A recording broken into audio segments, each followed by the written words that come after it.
کہتے ہیں جی کہ دوران سفر جہاز میں قبلے کا علم نہ ہو، کیوں نہ ہو جناب؟ پوچھ لو ان سے، 1 سیکنڈ میں بتا دیں گے۔ وہاں تو باقاعدہ کمپس لگا ہوتا ہے کہ 1 سیکنڈ میں رپورٹ آ رہی ہوتی ہے قبلے کی۔ یہ کوئی پرانے دور کی باتیں ہیں۔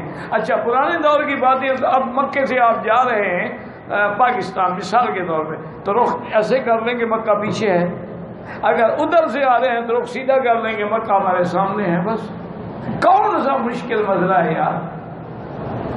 کون سی ایسی بات ہے کہ تم سے حل بھی نہیں ہو سکتی؟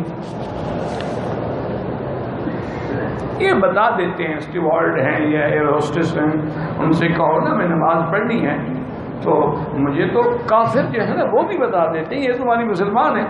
مجھے یاد ہے کہ میں پیرس میں تھا، تو ہوٹل پہ جب میں آیا نا تو میں نے باہر آنکھیں نیچے کھڑا ہی رہا، وہ بیچارے جو کاؤنٹر پہ بیٹھی تھی نا ہماری بیٹی، پتہ نہیں کپڑے اس نے پہنے ہوئے تھے، یہ گھر بھول گئی تھی۔ میں بس چپ کر کے کھڑا، میں نے کہا جی وہ میری روم نمبر 5، وہ جلدی جلدی مجھے چابی دی۔ سمجھ گئی وہ بڑے پڑھے لکھے لوگ ہوتے ہیں اور 5 اسٹار ہوٹل کو جو سنبھال رہے ہوتے ہیں، مذاق تو نہیں ہوتی۔ میں نے اوپر سے جا کے اس کو فون کیا، میں نے کہا کہ میں چونکہ اس ہوٹل میں ہوں تو مجھے یہ پتہ نہیں ہے، اگر ہو سکے تو مہربانی کر کے مجھے بتائیں۔ میں نے کہا آپ اس کو کہوں کعبہ یا قبلہ تو نہیں سمجھے گی؟ میں نے کہا angle to Mecca to Saudi Arabia, please can you help me? تو انہوں نے ٹیلی فون کیا، انہوں نے کہا جی بالکل، پلیز ویٹ، آپ 10 منٹ انتظار کریں۔ 10 منٹ کے بعد انہوں نے مجھے ٹیلی فون کیا کہ میں نے اسلامک سینٹر سے ٹیلی فون کر کے پوچھا ہے، جس کمرے میں آپ ہیں نا، جس طرف دروازہ، اسی دروازے کی طرف آپ کا کعبہ ہے، تو آپ نے رخ ایسے کرنا ہے، اور میں آپ کے لیے چائے نماز بھیج رہی ہوں جس پہ آپ کو نماز میں آسانی ہو، اور اگر محسوس نہ کریں تو میں 1 پیالی چائے آپ کو بھیجوں۔ تو بارہ مصلح اس نے بھیجا، یقین کریں اتنے اچھے مصلح پہ میں نے کبھی زندگی میں بھی نماز نہیں پڑھی ہوگی۔ وہ بالکل پیک تھا، اس کو میں نے کھولا، اندر اتنی بھینی بھینی خوشبو تھی، پتہ نہیں کون سا وہ پرفیوم تھا۔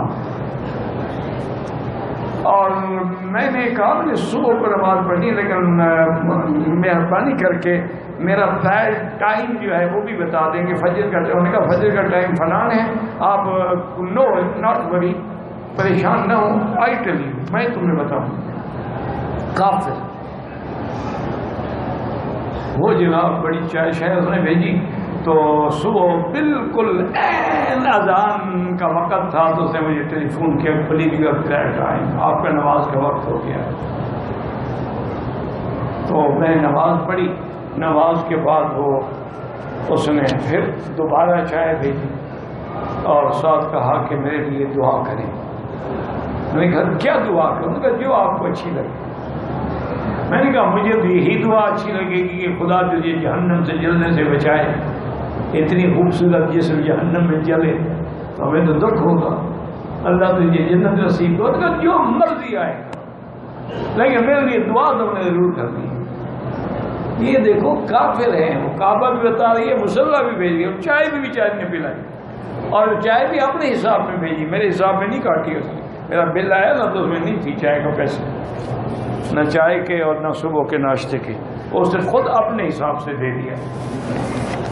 بارہ اللہ ہدایت دے، ہو سکتا ہے مسلمان ہو گئی، دعا تو میں نے بڑی کی تھی، اس وقت کی تھی، اب تو مدت ہو گئی، بھول گئی بات۔ ویڈیو کے نیچے سبسکرائب کے بٹن پہ کلک کریں، بیل کے آئیکن پہ کلک کیجئے تاکہ ہر نئی ویڈیو کی نوٹیفیکیشن آپ کو مل جائے۔